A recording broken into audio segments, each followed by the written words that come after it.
When I was taught in my school in England about Ganghez Khan,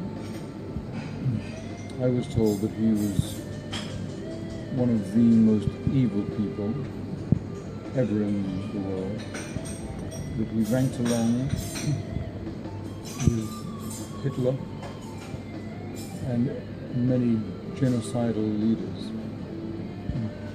Could you defend him against those attacks? Currently, yes, perhaps. Could he defend against those? You defend him.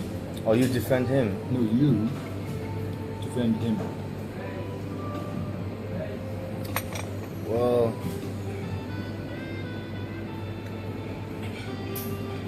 first of all, he was a very generous person, and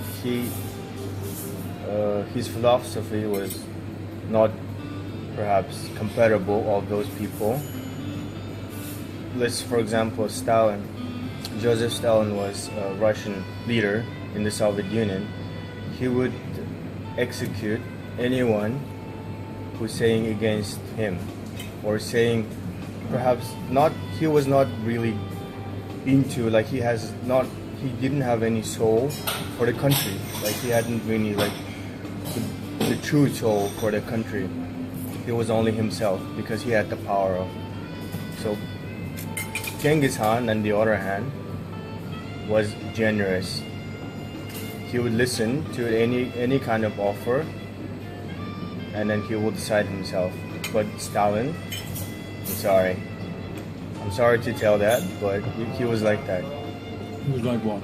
He was very cool, that he wouldn't allow anyone go against him. Stalin was like that, because in those Soviet times, many people were executed, perhaps because of the Stalin and his philosophy. Many people died. What about Ganghez Khan and his wife? Okay. His first wife was called Burte, and then at that time, this kind of culture was very common. You steal someone's wife, and then get the wife, and then if you do the ceremony, perhaps becomes your wife. So this kind of culture was very common in Mongolia before, and then apparently his wife was stolen to another tribe, and then got pregnant, but he got his wife back and the baby as well. So he took his wife from the tribe, and then his firstborn child was,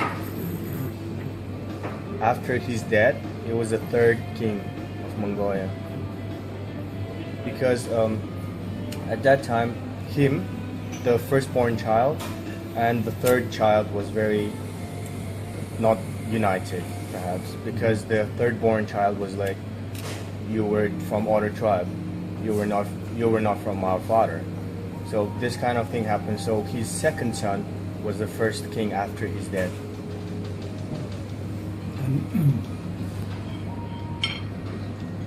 Explain a bit more about how he defended nature, the trees, the forest. What was his deep and refined thought about it, and what the laws and practices he had and he promoted? Well, I think it's really connected to the religion that he was in at that time, because shamanism, Mongolian shamanism, is very strict and connected to the nature. We say that the land we're living in is our mother, and the sky is our father. So we wouldn't do anything harm to our mother, cutting trees, or making the river very dirty, perhaps. So this was really strict and connected to the religion at that time. And how did he control that? Well, his first law, perhaps after his Mongol Empire, he made a law, and then in that law, it's been written down that if you do anything bad to the nature, there will be penalty for you. So there has been law, and then Mongolian people were very honest and loyal to the law. So that's how he protected his nature.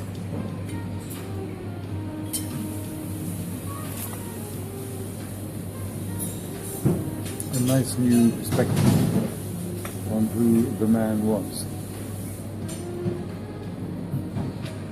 My name, many generations back, Buzan, was a name that the Khans actually used